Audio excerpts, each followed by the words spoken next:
الحمد للہ العزیز القہار، والصلاة والسلام علی النبی المختار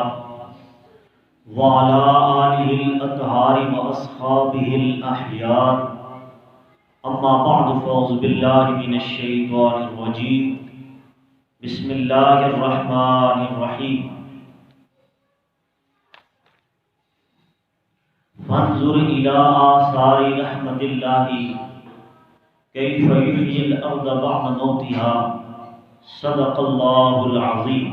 وصدق رسولہ النبی الکریم الامین۔ ان اللہ وملائکتہ یصلون علی النبی یا ایھا الذین آمنوا صلوا علیہ وسلموا تسلیما۔ اللہم صل علی سیدنا واصحاب سیدنا ومولانا محمد مبارک وسلم وصلی علیہ۔ الصلاۃ والسلام علیک یا رسول اللہ وعلی آلک واصحابک یا سیدی یا حبیب اللہ۔ الصلاۃ والسلام علیک یا نبی اللہ وعلی آلک واصحابک یا شفیع المذنبین۔ اللہ تبارک تعالی جل جلالہ وعم نوالہ وآعظم شانہ وأتم برہانہ کی حمد و ثنا اور حضور سرور کائنات جناب محمد الرسول اللہ صلی اللہ علیہ وسلم کے درباری گوہر میں ہدیہ درود و سلام عرض کرنے کے بعد، نہایت ہی معزز سامعین، اللہ رب العزت کا لاکھ لاکھ شکر ہے کہ اللہ رب العزت نے جمعۃ المبارک کا عظیم دن جو دنوں کا سردار ہے وہ ہم سب کو نصیب فرمایا۔ اللہ رب العزت سے دعا ہے کہ اللہ رب العزت ہم سب کو حقائق سمجھنے کی توفیق عطا فرمائے اور حق اور سچ بات سننے اور سنانے کی توفیق عطا فرمائے۔ حضرات محترم، گزشتہ جمعۃ المبارک ایک عدد نئی زندگی کے حوالے سے پہلی قسط تھی، آج ہماری دوسری قسط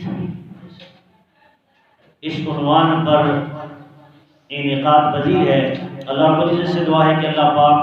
مجھے اس نئے ٹاپک کے توسل سے ہم سب کے عمر میں برکتیں عطا فرمائے۔ حضرات محترم، گزشتہ جمعۃ المبارک پہلے نمبر پر نئی زندگی کے حوالے سے جو حدیث بیان کی گئی تھی اس کے لحاظ سے اللہ تبارک تعالیٰ کے فضل و کرم سے ہمیں یہ سعادت حاصل ہے کہ ہم شروع سے اللہ تبارک تعالیٰ کی توحید کے ماننے والے ہیں اور رسول اکرم صلی اللہ علیہ وسلم کی رسالت پر یقین رکھنے والے ہیں، اور اللہ نے ہمیں ایمان ہماری ماں کے دودھ نہیں عطا فرما دیا۔ اس لحاظ سے کوئی ایسا وقت ہم پہ نہیں گزرا جو حالت کفر میں ہو یا کفر کا چھوڑ کر کے ہو، اسلام لا کر نئی زندگی اگر حاصل کی جائے تب یادم کما کان قبلہ بالاسلام، جو حدیث نمبر 1 میں نے پیش کی تھی کہ حالت کفر میں کفر کو چھوڑ کر کوئی بندہ اگر اسلام میں داخل ہوتا ہے تو اللہ رب العزت اس عمل کی وجہ سے اس کے سارے پچھلے سارے گناہ معاف فرما کے اسے ایک نئی عدد زندگی عطا فرما دیتا ہے۔ لہذا یہ اللہ کا لاکھ لاکھ شکر ہے کہ ہم نے جو ہماری مائیں تھی، آبا و اجداد تھے، ان کی وراثت میں ہمیں ایمان کی دولت میسر آ گئی، اور اس سے اگلا مرحلہ جو میں نے حدیث میں بیان کیا تھا کہ اسلام کے ہوتے ہوئے بندے سے گناہ ہو جاتے ہیں، فسق و فجور ہو جاتا ہے، غفلت ہو جاتی ہے، نمازیں رہ جاتی ہیں، مختلف قسم کی آلودگیاں انسان کے دل کو کالا سیاہ کر دیتی ہیں۔ جس وقت ان تمام گناہوں کو بندہ چھوڑ دیتا ہے اور توبہ کرتا ہے تو انسان کا دل آئینے کی طرح صاف ہو جاتا ہے اور اللہ تبارک تعالیٰ اس بندے کو نئی زندگی عطا فرما دے گا۔ پھر اس کے بعد ایک اور حدیث ان الہجرۃ یاتیک کما کان قبلہ، کہ جس نے ہجرت کی اللہ رب العزت نے ہجرت کی وجہ سے اسے نئی زندگی عطا فرما دی۔ تو یاد رکھیے اس کا بھی موقع اگر میسر آئے تو بندے کو ثواب ملتا ہے، لیکن اس معاملے میں بھی ہم معذور ہیں۔ کیوں؟ کہ جس طرح ہم جس جہاں میں رہتے ہیں، ہمارا ملک، ہمارا وطن یہ دار السلام ہے، ہمارا ملک دار الاسلام ہے، دار السلام ہے۔ یہاں سے ہجرت کر کے کہیں جانے کا جواز نہیں ہے کہ جس کو ہجرت فی سبیل اللہ کہا جائے۔ اس کے بعد وہ مرحلہ جس سے زندگی نئی عدد ملتی ہے، وہ تیسری حدیث میں نے بیان کی، وہ حج کا مرحلہ بیان کیا گیا۔ حج ایسی مقدس ادا ہے اور اتنی بڑی عبادت ہے کہ حضرت ابو ہریرہ رضی اللہ تعالیٰ عنہ آپ فرماتے ہیں سمعت النبی صلی اللہ علیہ وسلم یقول من حج للہ فلم یرفث ولم یفسق کرجع یوم ولدته امہ۔ میرے نبی علیہ الصلوۃ والسلام نے فرمایا جو شخص حج کرنے کے لیے گیا اور حج کے دوران حج کے لمحات میں اس سے کوئی گناہ سرزد نہیں ہوا، کوئی فسق و فجور اس نے نہیں کیا، تو اس حال میں واپس پلٹا جیسے آج ہی اس کی ماں نے اسے جنم دیا ہے۔ حضرت محترم المختصر یہ تین حدیثیں، ایک ہجرت، ایک حج والی اور ایک کفر کو چھوڑ کر بندہ اسلام میں داخل ہوتا ہے، اس کی تشریحات آپ احباب کے سامنے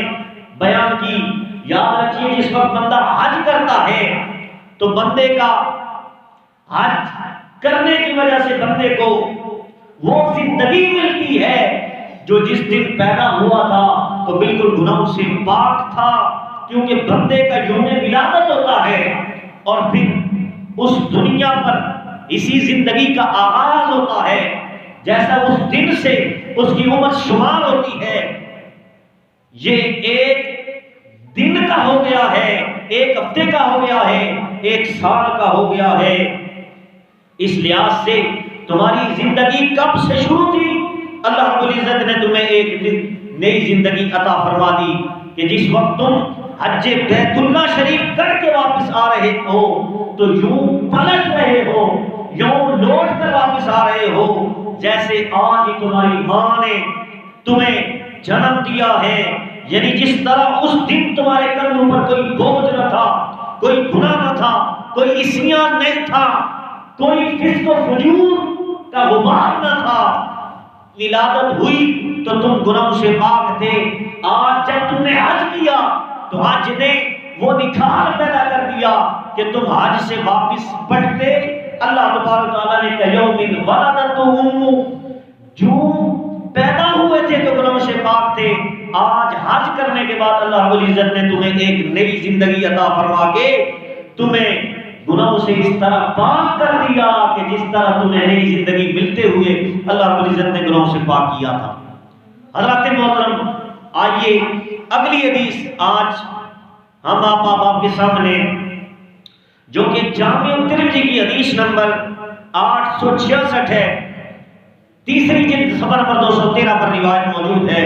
حضرت عبداللہ بن عباس رضی اللہ تعالیٰ عنہ بیان کرتے ہیں میرے آقا علیہ الصلوۃ والسلام نے فرمایا، میرے آقا علیہ الصلوۃ والسلام نے فرمایا من طاف بالبیت 50 مرۃ خرج من ذنوبه كيوم ولدته امہ۔ میرے آقا علیہ الصلوۃ والسلام کا فرمان سیدنا عبداللہ بن عباس بیان فرماتے ہیں، لوگوں میرے آقا نے بیان فرمایا جس شخص نے بھی 50 مرتبہ 50 مرتبہ کعبے کے ارد گرد جب طواف کیا، یعنی کہ حج کے سوا عمرے کے سوا صرف طواف کیا، بیت اللہ شریف کا 50 مرتبہ جس نے طواف کیا، لوگوں میرے نبی نے فرمایا خرج من ذنوبہ کیوم ولدتہ، اس کے جسم سے گناہ چڑھ گئے اور گناہوں سے وہ باہر نکل آیا، اس گویا کہ اس نے کوئی گناہ کیا ہوا نہیں تھا۔ یہ میرے نبی نے بیان فرمایا وہ جو ہو گیا جس طرح ابھی چند لمحہ پہلے اس کی ولادت ہوئی تو گناہوں سے بالکل پاک صاف تھا، اللہ رب العزت نے 50 طواف کرنے کی وجہ سے اس کو گناہوں سے بالکل ایسے ہی پاک کر دیا ہے۔ پتہ چلا یعنی کہ ایک انسان نے بیت اللہ شریف کے گرد 50 مرتبہ چکر لگائے۔ طواف کا معنی ہے لغوی معنی چکر لگانا، ارد گرد چکر لگانا۔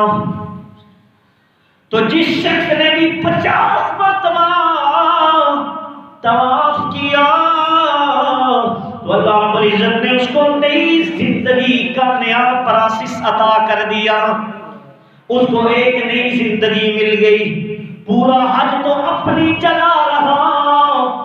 پورا عمرہ اپنی جگہ رہا، فقط صرف عمرے کے ایک رکن اور حج کے ایک رکن جو طواف کعبہ ہے وہ اس نے کیا۔ اللہ رب العزت نے اس کعبۃ اللہ کے ارد چکر لگانے کی وجہ سے اس کو گناہوں سے ایسے پاک کر دیا، میرے رب نے اسے ایک عدد نئی زندگی عطا فرما دی۔ تو پتہ یہ چلا جس شخص نے طواف کر لیا 50 مرتبہ، میرے رب نے اسے گناہوں سے اس طرح پاک کر دیا کہ جس طرح ابھی اس کی ماں نے اسے جنا ہے۔ اگلی حدیث، یہ حدیث بھی سنن نسائی کے اندر موجود ہے۔ میرے نبی علیہ الصلوۃ والسلام نے اس حدیث کو بھی بیان کیا۔ یہ حدیث سنن نسائی شریف کے اندر انٹرنیشنل نمبر کے مطابق 633 اس حدیث کا نمبر ہے۔ سنن نسائی کی دوسری جلد صفحہ نمبر 34 پر روایت موجود ہے۔ سنیے نہ، یاد رکھیے، مسلمانوں کا پہلا بیت اللہ شریف، پہلا قبلہ جو تھا مسلمانوں کا وہ بیت المقدس تھا۔ آج وہاں یہودیوں نے قبضہ کر رکھا ہے۔ اللہ کی بارگاہ میں دعا کرتے ہیں کہ اللہ رب العزت اس بیت المقدس میں مسلمانوں کو وہی عبادت کرنے کی توفیق عطا فرمائے، اور مقبوضہ جگہ جس جگہ پر یہودیوں نے آج قبضہ کیا ہوا ہے، اللہ رب العزت سے دعا کرتے ہیں اللہ رب العزت وہاں کا قبضہ چھڑا کر اسی طرح پرانے دور میں کئی صدیوں پہلے جس طرح مسلمانوں کا قبضہ تھا بیت المقدس پر، اللہ تبارک تعالیٰ ہماری دعا قبول کر کے ہمیں وہ لمحہ بھی عطا فرما دے۔ اب یہ دوسری روایت بیت المقدس کے حوالے سے، وہ تو طواف کے بارے میں تھی کہ آج بیت اللہ شریف جو ثانیہ ہے، دوسرا مسلمانوں کا قبلہ ہے، اس کے ارد گرد 50 طواف کرنے والے کی جو روایت پیش کی ہے، اس سے تو بندے کے گناہ جھڑ جاتے ہیں، بندے کو ایک نئی عدد زندگی مل جاتی ہے۔ ذرا لوگوں تصور کرو، پہلے والا جو بیت المقدس ہے اس میں ایک عمل کرنے کی وجہ سے اللہ تبارک تعالیٰ پھر وہی بہار عطا کر دیتا ہے، وہی نئی ایک عدد زندگی عطا فرما دیتا ہے کہ جس طرح ابھی اس کی ماں نے اسے جنا ہے۔ وہ روایت کیا ہے سنیے،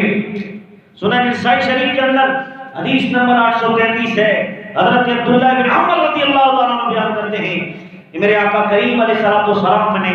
جناب سلیمان علیہ السلام کا تذکرہ بیان فرمایا۔ میرے نبی نے پہلے والے نبی سلیمان علیہ السلام کا تذکرہ بیان کرتے ہوئے یوں ارشاد فرمایا، فرماتے ہیں لما بنا بیت المقدس، جب سلیمان علیہ السلام نے بیت المقدس کو تعمیر کیا،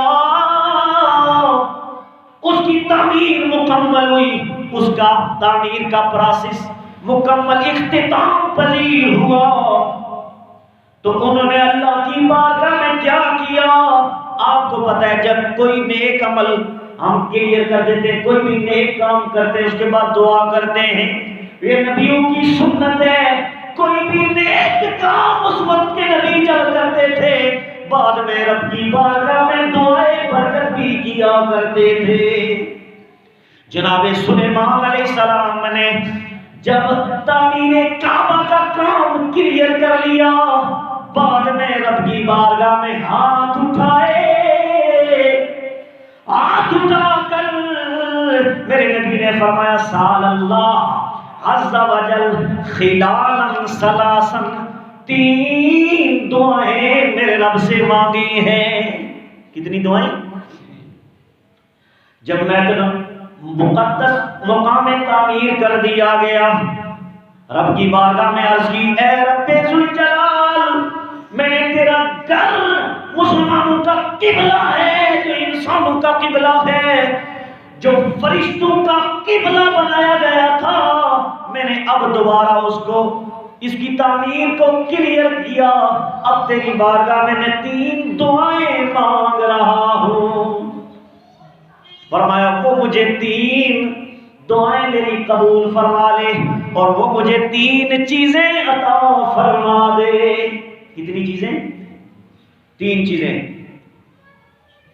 پہلی کیا چیز مانگی ذرا یاد رکھیے، وہ اللہ کے نبی سلیمان علیہ السلام تھے۔ میرے نبی نے فرمایا جناب سلیمان علیہ السلام نے رب کی بارگاہ سے تعمیر بیت المقدس کے بعد پہلی چیز رب سے جو دعا میں مانگی وہ کیا ہے؟ میرے نبی نے فرمایا سال اللہ عز و جل حکما یصادق حکمہ فاوتیا۔ پہلی دعا یہ مانگی اے اللہ مجھے قوت فیصلہ عطا فرما، فیصلہ کرنے والا بنا، مجھے قاضی بنا اور مجھے ایسا قاضی بنا۔ میرے نبی فرماتے ہیں سلیمان علیہ السلام نے عرض کی مجھے قوت فیصلہ عطا فرما، جو بھی میں فیصلہ کروں وہ تیری شان کے مطابق ہو، تیری رضا کے مطابق ہو، اور ایسا فیصلہ نہ کروں جس سے تو ناراض ہو جائے۔ کہا مجھے ایسے قوت فیصلہ کرنے کی طاقت عطا فرما، مجھے ایسا قاضی بنا کہ جب میں فیصلے کرنے لگوں جس میں تیری رضا شامل ہو، تیری ناراضگی نہ شامل ہو۔ یہ پہلی دعا تھی اللہ کے نبی نے بیت المقدس کی تعمیر کو ختم کرنے کے بعد رب کی بارگاہ میں پہلی ڈیمانڈ کی، تو کتنی اچھی ڈیمانڈ کی کہ مولا مجھے فیصلہ کرنے والا بنا، جب میں فیصلے کرنے لگوں اس منصب پر فائز ہو جاؤں تو ایسے فیصلے کروں جو فیصلے تیری رضا کے مطابق ہوں، تیری ناراضگی کے مطابق نہ ہوں۔ فرمایا مجھے اس انداز سے فیصلہ کرنے والا بناؤ، میری قوت فیصلہ بڑی منفرد قوت ہو، مجھے فیصلہ کرتے وقت کوئی غلطی نہ لگے، میں ہوں وہی فیصلے کروں جو تیری رضا کے مطابق ہوں، جو تیرے طے شدہ، جو تیری تقدیر کے طے شدہ فیصلے ہوں، مجھے اس انداز میں قوت فیصلہ عطا فرما۔ تو اللہ تبارک تعالیٰ نے جناب سلیمان علیہ السلام کو یہ شان عطا فرما دی، رب نے آپ کو قوت فیصلہ کی شان عطا فرما دی۔ چنانچہ جب بھی وہ فیصلے کرتے اللہ کی رضا کے مطابق فیصلے کیا کرتے تھے۔ اور دوسری دعا جناب سلیمان علیہ السلام نے دوسری دعا کی وَسَأَلَ اللَّهُ ثَالِثُ مُلْكًا لَا لأحد من بعده فأوتيه یا رب العالمین دوسری دعا یہ میں تیری بارگاہ میں دعا کرتا ہوں مجھے ایسی حکومت عطا فرما مجھے ایسی بادشاہت عطا فرما کہ ایسی بادشاہ تو نے کسی پہلے کو بھی نہ عطا کی ہو نہ بعد میں عطا کرے کہا ایسی حکومت عطا فرما ایسی بادشاہت عطا فرما اور مجھے اس طرح کا چیف منسٹر بنا کہ اس سے پہلے بھی ایسا کوئی چیف منسٹر نہ بنا ہو نہ بعد میں کوئی چیف منسٹر بنا ہو. اللہ رب العزت نے چنانچہ سلیمان علیہ السلام کو ایسی ہی حکومت عطا فرما دی کہ آپ کی حکومت عوام پر بھی تھی جنات پر تھی اور سارے انسانوں پر بھی تھی چرندوں پرندوں پر بھی تھی اللہ کی ساری مخلوقات پر میرے رب ذوالجلال نے سلیمان علیہ السلام کو وزارت عظمی عطا فرما دی. اور تیسری دعا جناب سلیمان علیہ السلام نے تیسری جو دعا مانگی ہمارا پچھلا جو جمعہ تھا آج بھی اسی ٹاپک پر ہے تیسری دعا وہی مانی جو ہمارا آج کا موضوع چل رہا ہے. اللہ کی بارگاہ میں عرض کرنے لگے یا رب العالمین وسأل اللہ حین فضغ من بناء المسجد. جناب سلیمان علیہ السلام جب بیت المقدس کی تعمیر سے فارغ ہو چکے تو بطور خاص مسجد کے لیے بھی ایک دعا کر دی بیت المقدس کے لیے بھی ایک دعا کر دی. جس طرح ہم مسجد بناتے ہیں بعد میں ہم دعا کرتے ہیں یا اللہ اس کو آباد فرما جو یہاں نماز پڑھنے کے لیے آئے اس کے گھر کو بھی آباد فرما اور اسے دو جہاں کی نعمتیں عطا فرما. چنانچہ بیت المقدس کی تعمیر کے بعد انہوں نے یہ دعا مانگ ڈالی. وہ مسجد اقصی بیت المقدس جو تھی وہ مسجد اقصی ہے اور مسجد اقصی وہ مسجد اقصی ہے جہاں پر 1.25 لاکھ نبیوں نے میرے نبی کے پیچھے معراج کی رات نماز پڑھی تھی. یہ وہ مقدس جگہ ہے جہاں پر میرے نبی کی وہ اونٹنی جس پر میرے نبی سیر کرنے کے لیے زمینی راستے سے چل کر وہاں گئے تھے. آج وہاں پر یہودیوں کا تسلط ہے اور مسلم امہ اس کو دیکھنے اور اس کی زیارت کے لیے ترستی رہتی ہے. اللہ تبارک تعالیٰ وہ دن لائے کہ وہ مسجد مسلمانوں کے لیے کھول دی جائے اور امت کے بیٹے اسی طرح اس میں نماز ادا کریں. جب نماز ادا کریں تو وہی اللہ رب العزت ثواب عطا فرما دے جو جناب سلیمان علیہ السلام نے آخری دعا مانگ کر رب کی بارگاہ سے مانگا تھا. وہ دعا کیا تھی سلیمان علیہ السلام کی؟ رب کی بارگاہ میں بطور خاص جو تیسری دعا کی رب کی بارگاہ میں کہنے لگے اللہ یاتیہ احد لا ینہرہ الا الصلاۃ فیہ ان یخرجہ من خطیۃ کیوم ولدتہ امہ. میرے نبی علیہ السلام فرمانے لگے جناب سلیمان علیہ السلام نے سنن نسائی کے اندر حدیث نمبر 633 ہے میرے نبی کی حدیث. حضرت سلیمان علیہ السلام نے تیسری دعا کی جو بندہ بھی مسجد اقصی کے اندر بیت المقدس کے اندر آ کر فقط ایک نماز پڑھنے کے لیے آئے تو میرے نبی علیہ السلام نے فرمایا خواہ وہ دنیا کے کسی دور کے مقام سے آئے قریب سے آئے درمیان سے آئے جہاں سے صرف ایک نماز پڑھنے کے لیے آئے اللہ رب العزت کی بارگاہ میں سلیمان علیہ السلام دعا کرتے ہیں اے اللہ خرج من المسجد جب وہ مسجد اقصی بیت المقدس سے باہر نکلے تو اس کے سارے جسم سے تو گناہ معاف کر ڈالے اور اسے ایسا کر دے کہ یوم ولدتہ وہ ایسے پیدا ہوا جس طرح چند لمحہ پہلے اس کی ماں نے اسے جنم دیا ہے. کہا اسے بھی اللہ رب العزت ایک نئی زندگی عطا فرما دے. حضرات محترم یہ مسجد اقصی کی فضیلت ہے۔ اللہ رب العزت نے یہ بھی سلیمان علیہ السلام کی دعا قبول فرما دی۔ اللہ رب العزت نے وعدہ کر لیا کہ اے میرے سلیمان، میرے پیغمبر، تو نے جو 3 دعائیں مانگی تھی میں نے تیری 3 کی 3 دعائیں رد نہیں کی، قبول کر دی۔ قیامت تک جو بھی دور دراز سے قریب سے جہاں سے بھی چل کر ایک نماز پڑھنے کے لیے آئے گا میں اسے ایک نئی زندگی عطا کر دوں گا، سبحان اللہ، ایک نئی زندگی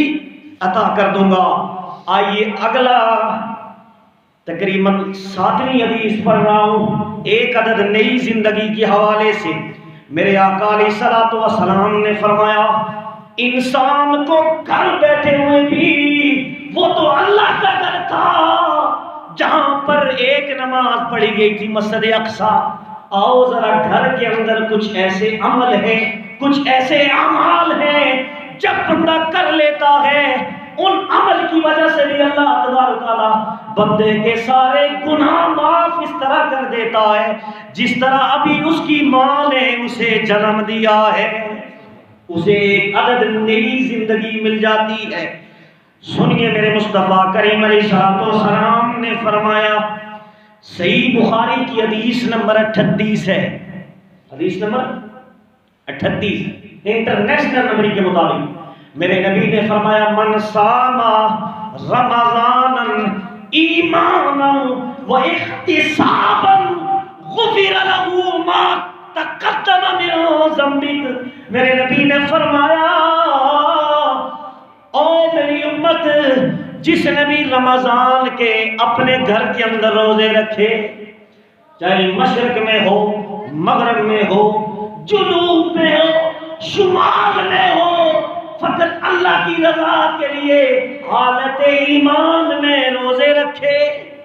حالت پتہ یہ چلا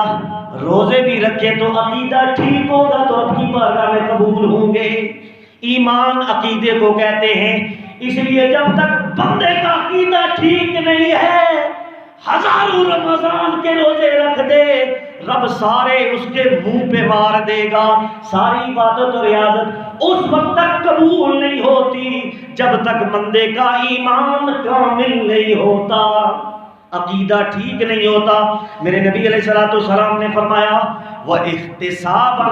ثواب کی غرض سے، ایمان کے ساتھ جس شخص نے بھی رمضان کے پورے روزے رکھے اللہ رب العزت اس کو بھی گناہوں سے اس طرح پاک کر دیتا ہے، غفر له ما تقدم من ذنبه، اللہ رب العزت اس کے سارے گناہ معاف کر دیتا ہے جیسے اس کی ماں نے اسے جنم دیا ہے، تو اسے ایک نئی زندگی مل جاتی ہے۔ اب یہ تو رمضان کے روزے ہیں کہ پورے وہ روزے رکھے تو اللہ رب العزت اسے ثواب عطا فرما دے، 30 روزے، 29 روزے، 28 روزے یہ رکھے پورے مہینے کے، تب اس کو اللہ رب العزت ایک نئی زندگی عطا فرما دیتا ہے۔ لیکن اگلی حدیث سنیں گے تو مچل جائیں گے۔ میرے نبی علیہ الصلوۃ والسلام نے المعجم الاوسط کے اندر حدیث نمبر 8622 ہے، میرے نبی نے فرمایا من صام رمضانا واتبعه ستا من شوال خرج من ذنوبه كيوم ولدته امه۔ جو بھی حدیث میں پڑھوں گا آخر کے اندر لفظ آئے گا کیوم ولدته امه، یہ عمل کرنے کی وجہ سے اللہ تبارک تعالیٰ اسے نئی زندگی عطا فرما دے۔ یہ تقریباً 8ویں حدیث پیش کر رہا ہوں، اس کے اندر بھی یا تو لفظ آئے گا خرج من خطیئته، گناہوں سے نکل گیا، یا لفظ آئے گا کیوم ولدته امه، جس طرح بھی اس کی ماں نے اسے جنم دیا۔ یہ ایک نئی زندگی ہے، نئی لائف ہے جس کی وجہ سے اللہ رب العزت بندے کو اسی طرح صاف اور پاک کر دیتا ہے جس طرح بھی اس کی ماں نے جنم دیا۔ اس حدیث کے اندر جو میں نے المعجم الاوسط کی پڑھی، میرے نبی علیہ السلام نے فرمایا جس بندے نے رمضان کے روزے رکھنے کے بعد شوال کے 6 روزے رکھے اللہ تبارک تعالیٰ اسے بھی گناہوں سے اس طرح پاک کر دے گا جس طرح اس کی ماں نے اسے جنم دیا۔ حضرات محترم، کتنے چھوٹے چھوٹے اعمال اللہ رب العزت نے ہمیں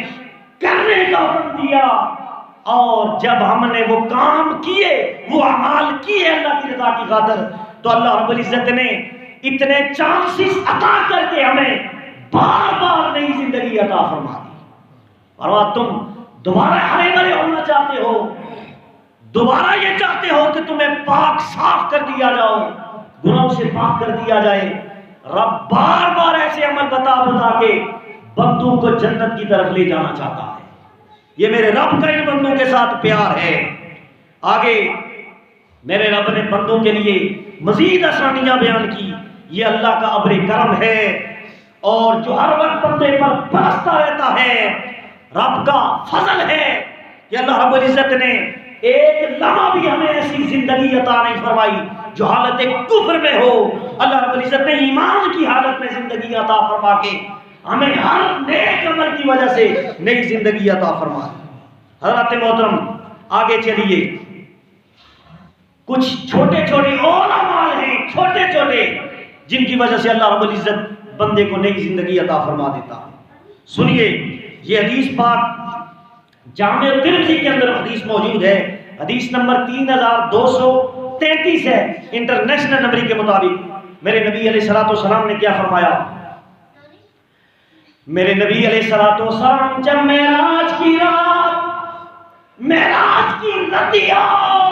میرے رب کی بارگاہ میں رب کا دیدار کر رہے ہیں، تو میرے نبی علیہ الصلوۃ والسلام کو جب رب کا دیدار ہوا، میرے رب نے پوچھا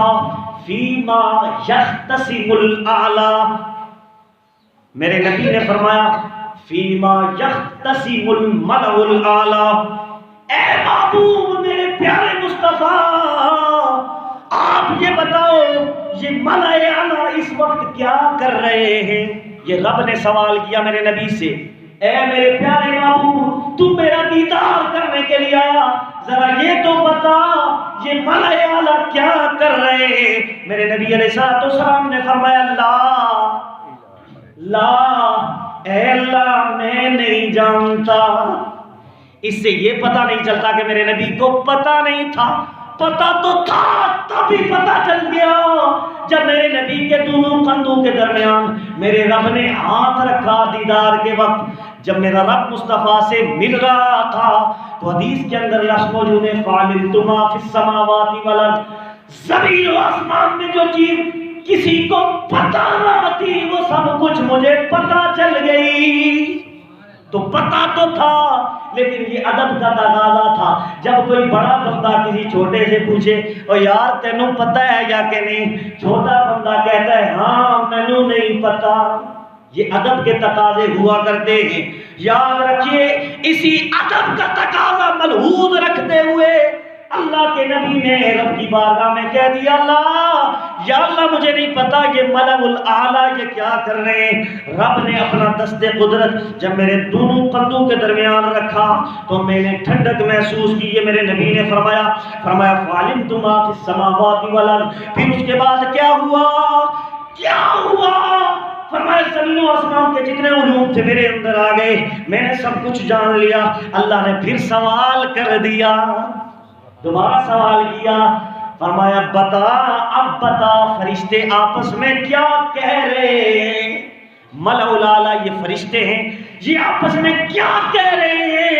اب سرکار نے جواب دیا، کیونکہ رب کی عطا سے جب علم آ جائے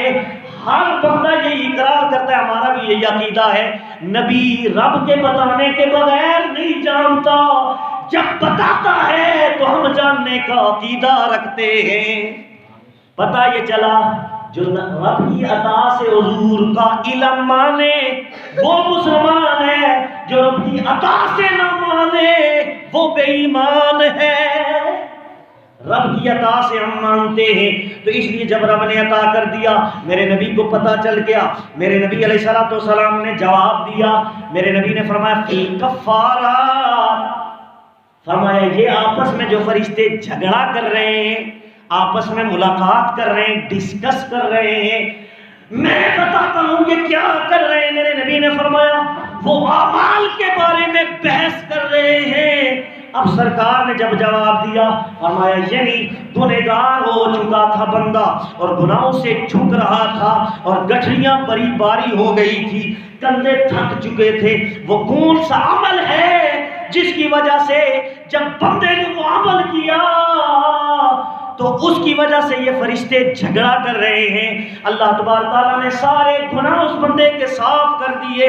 وہ کیا چیزیں؟ پھر اس کی وضاحت کے ساتھ میرے نبی نے جواب دیا، فرمایا وہ کیا چیزیں ہیں جن سے گناہ جڑ جاتے ہیں؟ میرے نبی علیہ الصلوۃ والسلام نے فرمایا یہ فرشتے آپس میں سوچ بچار کر رہے ہیں کیا وجہ ہے؟ ابھی بندہ گناہوں کی گٹھڑی سر پہ رکھی ہوئی تھی، گناہوں سے یہ لبریز تھا، کون سا عمل کر لیا جس کی وجہ سے اللہ نے اس کے سارے گناہ معاف کر دیے؟ فرشتے اس وجہ سے جھگڑا کر رہے ہیں۔ تو میرے نبی علیہ الصلوۃ والسلام نے فرمایا وہ کیا عمل ہے کہ بندے کر رہے تھے تو بندوں کے گناہ نکل گئے اور فرشتے آپس میں بحث کر رہے تھے؟ میرے نبی علیہ الصلوۃ والسلام نے فرمایا المکسو فی المساجد بعد الصلوات۔ میرے نبی علیہ الصلوۃ والسلام نے فرمایا نماز پڑھ کے مسجد میں بیٹھے رہنا، نماز پڑھنے کے بعد مسجد میں بیٹھے رہنا یہ ایسا عمل ہے کہ بندہ اگلی نماز کا انتظار کرتا رہے، نماز کے بعد اگلی نماز کا انتظار کرتا رہے۔ جب تک وہ انتظار اگلی نماز تک کرتا رہتا ہے اللہ تبارک تعالیٰ اگلی نماز تک اس کے سارے گناہ معاف کر دیتا ہے۔ یہ نماز کی برکت ہے کہ آپ نماز کے لیے بیٹھے اور اگلی نماز کا انتظار کیا کہ ہم دوسری نماز بھی پڑھ کر جائیں گے۔ اللہ تبارک تعالیٰ نے اس عمل کی وجہ سے تمہارے گناہ سارے، اس کو کفارات کہتے ہیں کہ اللہ تبارک تعالیٰ نے اس عمل کی وجہ سے ایسا ان اعمال کو کفارہ بنا دیا کہ سارے گناہ مٹا دیے۔ اگلا میرے نبی نے لفظ استعمال کیا، فرمایا ایک تو یہ ایک نماز سے دوسری نماز تک انتظار کرنا گناہوں کے لیے کفارہ بنا، سارے گناہ مٹ گئے۔ اور دوسرا میرے نبی نے فرمایا والمشی علی الاقدام الی الجماعات۔ میرے نبی نے فرمایا جو بندہ پیدل چل کر قدموں کے ساتھ جماعت میں جا کر شریک ہوا، اللہ رب العزت نے اس عمل کی وجہ سے اس کے سارے گناہ معاف کر دیے۔ جو پیدل چل کر آیا، سوار ہو کے نہیں، پیدل چل کر آیا، المکسو فی المساجد بعد الصلوات، فرمایا پیدل چل کر نماز پڑھنے کے لیے آیا، اللہ رب العزت نے اس بندے کی ادا کو پسند کر لیا، اتنا پسند کیا، رب نے کہا تو مجھے راضی کرنے کے لیے آیا، جا میں تجھے راضی کر رہا ہوں، سارے گناہ تیرے معاف کر دیتا ہوں۔ رب نے اسے نئی زندگی عطا فرما دی۔ اور اگلا تیسرا عمل میرے نبی نے فرمایا ہوا اسباء الوضوء فی المکارہ۔ میرے نبی نے فرمایا جب وہ مسجد میں آیا، مسجد میں آ کر اس نے وضو کیا، جو ہی اس نے وضو کیا، وضو سے فارغ ہوا، اللہ رب العزت نے وضو کرنے کی وجہ سے بھی اس کے سارے گناہ معاف کر دیے۔ یہ میرے نبی علیہ الصلوۃ والسلام نے فرمایا۔ اور پھر فرمایا وَمَنْ فَعَلَ ذَلِكَ، جو بندہ یہ کام کرے یعنی نماز پڑھے پھر مسجد میں بیٹھا رہے، جو قدموں پہ چل کے جماعت کے ساتھ تکبیر اولیٰ میں شامل ہو جائے، جو شدید ٹھنڈے موسم میں ٹھنڈے پانی سے وضو کرے، اس کام پر جو بندے کو اللہ رب العزت دوام، اس چیز پر بندہ اگر دوام اختیار کرے، ہمیشہ کرتا رہے، اسے استقامت حاصل ہو جائے، تو پھر کیا ہوگا؟ میرے نبی نے فرمایا عاشا بخیری، صبح بندہ جائے گا تو خیر سے رہے گا، سارا دن اگر رہے گا تو خیر کے ساتھ رہے گا، اس کا سارا دن ریلیکسنگ گزرے گا، اچھا گزرے گا، بہتر گزرے گا۔ وَمَاتَ بِخَيْرٍ، جب دنیا سے جائے گا، مر جائے گا، تب بھی بہتر طریقے سے مرے گا، اس کی زندگی بھی اچھی ہوگی، اس کی موت بھی اچھی ہوگی۔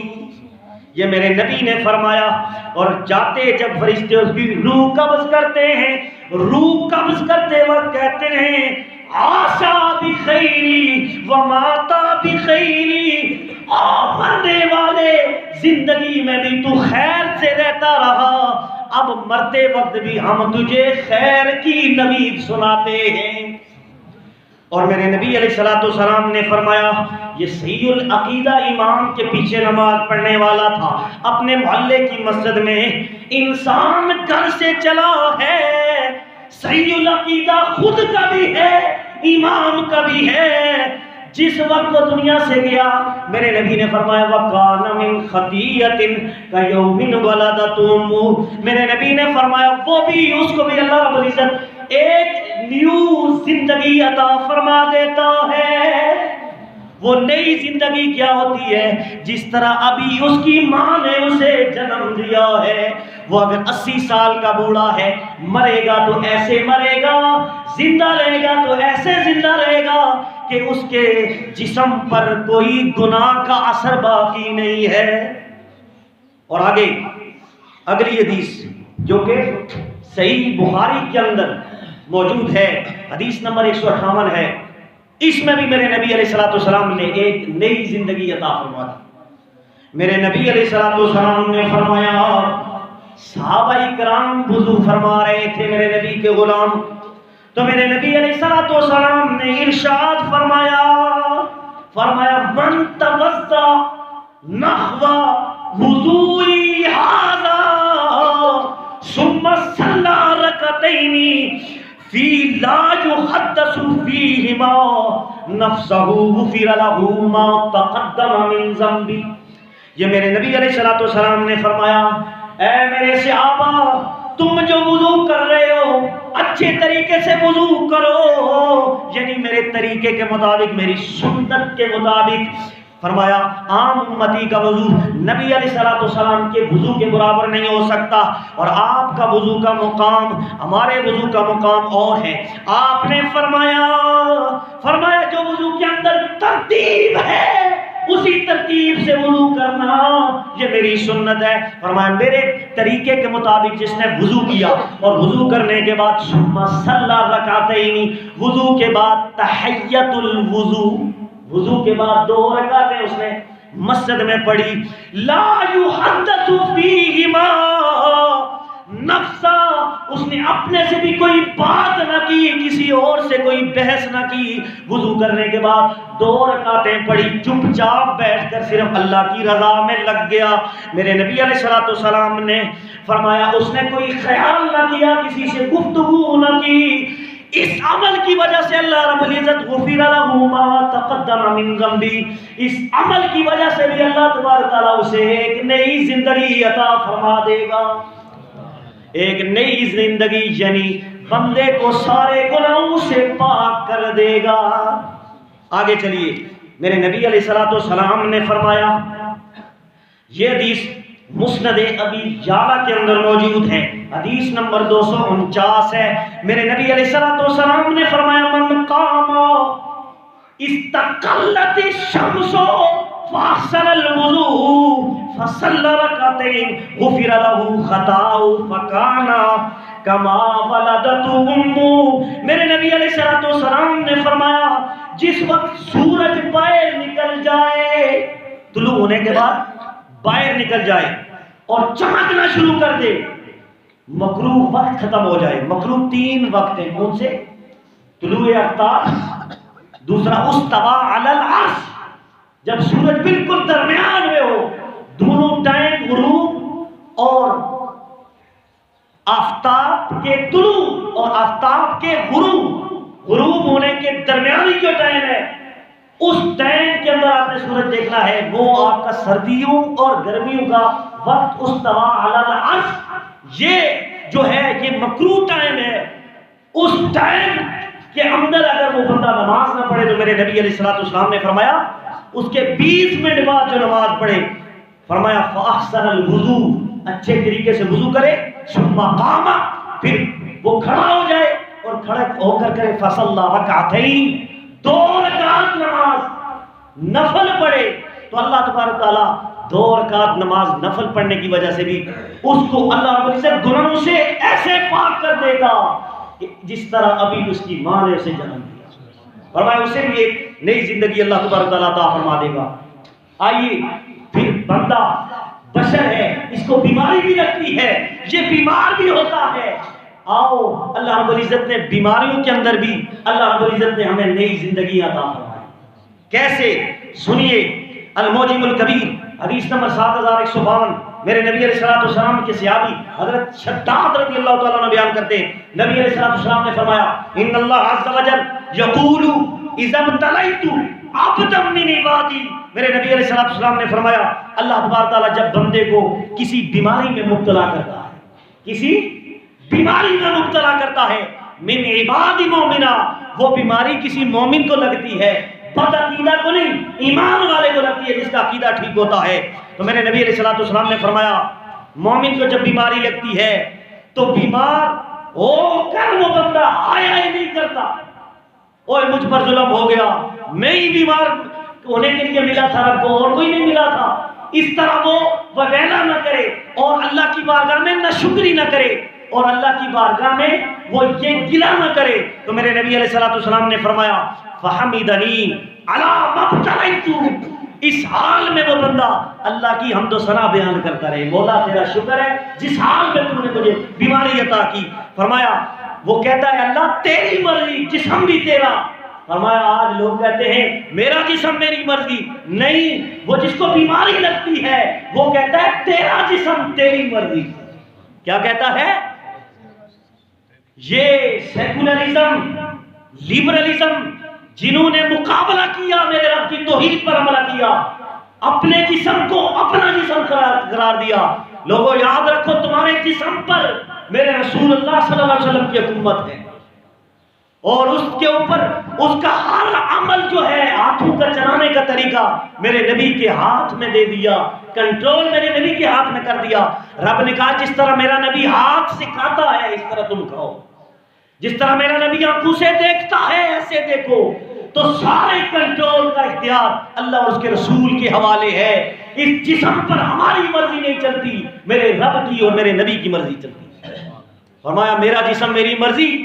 یہ تو یہودیوں نصرانیوں کی ایک بہت بڑی سازش ہے کہ آج ہماری عزت والی بیٹیوں کے ہاتھ میں ایک سٹیکر، ایک جھنڈا دے کر پوری دنیا کے سامنے ان کو رکھ دیا کہ یہ ہماری بیٹیاں کہیں ہمارا جسم ہماری مرضی۔ اوے بیٹیوں یاد رکھو جب تمہارا نکاح ہوتا ہے تمہارے جسم پر تمہاری مرضی نہیں ہوتی بلکہ رب کی عطا سے تمہارے شوہر کی مرضی ہوتی ہے۔ اب یاد رکھیے میرے نبی علیہ السلام نے فرمایا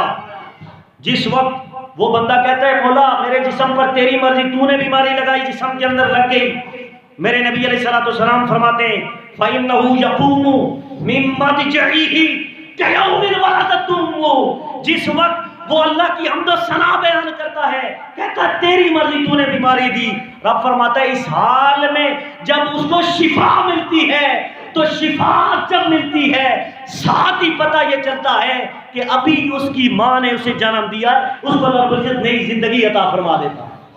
گناہوں سے بالکل پاک ہو جاتا ہے۔ اور اگلی حدیث یاد رکھیے الموجم الاوسط کے اندر تھی، اب شعب الایمان کے اندر حدیث موجود ہے، لفظ یاد رکھیے، یہ تو کیا پتا 2 سال 15 سال 20 سال ساری زندگی بندے کو بیماری لگے تب تک وہ اللہ کا شکر ادا کرے تب بندہ گناہوں سے پاک ہو جاتا ہے۔ اگلی حدیث میں لیمیٹڈ لفظ بتائے گئے، فرمایا اذا مرض العبد 3 ایام، میرے نبی علیہ السلام نے فرمایا جو بندہ صرف 3 دن بیمار ہوا، کتنے دن؟ 3 دن میں بیمار ہوا اور اس حال میں رب کی بارگاہ میں شکایتیں نہیں کی، رب کی بارگاہ میں گلہ نہیں کیا کہ معاذ اللہ تو نے مجھے بیماری دی ہے اور کسی کو بیماری نہیں لگی، وہ تو ٹھیک ہے میں بیمار کیوں ہو جاتا ہوں۔ میرے نبی علیہ السلام نے فرمایا جب وہ بیمار تھا